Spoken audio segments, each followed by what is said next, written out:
എൻഗേജ്മെന്റിന് എനിക്കൊരു ഐഫോൺ എടുത്തു തന്നിട്ടില്ല. ഒരു ഹണിമൂൺ പോലും നിങ്ങൾ എന്നെ കൊണ്ടുപോയിട്ടില്ല. ഉള്ള ജോലിയും കളഞ്ഞ് എന്റെ ജീവിതം കൂട്ടിച്ചൊറാക്കി ഇപ്പൊ എന്റെ കാശ് വേണല്ലേ നിങ്ങൾക്ക് തുണി എടുക്കാൻ പോകാനായിട്ട്. ചത്തൂടെടാ നിനക്ക്. എടാ അവൾക്കും എന്തൊക്കെയോ ഡ്രസ്സൊക്കെ വാങ്ങണമെന്ന് പറഞ്ഞിട്ടുണ്ടായിരുന്നു. ഷോപ്പിംഗ് പിന്നെ ഞങ്ങൾ ഒരുമിച്ച് പോവാന്ന്. കുഴപ്പമില്ലടാ.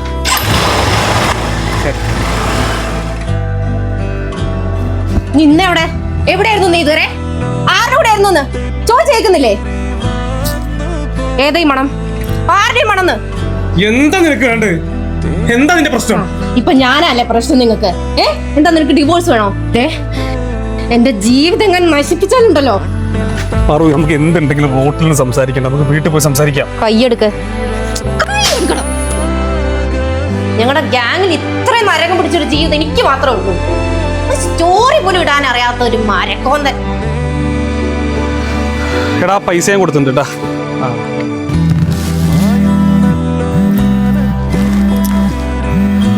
ഒരു 300 രൂപ ഡെബിറ്റ് ആയി മെസ്സേജ് വന്നിട്ടല്ലോ.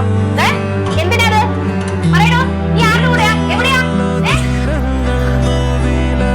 എടാ നീ ഓക്കെ അല്ലേ?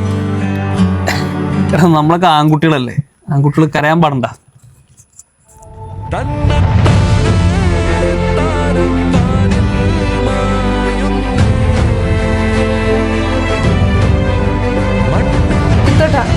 എല്ലാം എന്റെ തെറ്റാ, ഞാൻ സമ്മതിച്ചു. ഇത്തോട്ട് പോലെ നമ്മൾ സംസാരിച്ച് തീർക്കാൻ പറ്റുന്ന പ്രശ്നമല്ലേ ഉള്ളൂ. മടുത്തെനിക്ക്. ഒന്ന് ശ്വാസം വിടാൻ പറ്റാതെ, ഒന്ന് അനങ്ങാൻ പറ്റാതെ എത്ര കാലം ഞാൻ ഈ വീട്ടിൽ വയ്യെനിക്ക്. എന്നെങ്കിലും ഒരു നല്ല ദിവസം വരുന്ന ആലോചിച്ച് ഓർത്തോർത്ത് കാത്തിരിക്കുന്നു. ആണ് പെണ്ണൊന്നുമില്ല, ഒരു മനുഷ്യരായി കാണാൻ പറ്റുള്ളൂ. എങ്ങനെങ്കിലും കണ്ടിരുന്നെങ്കിൽ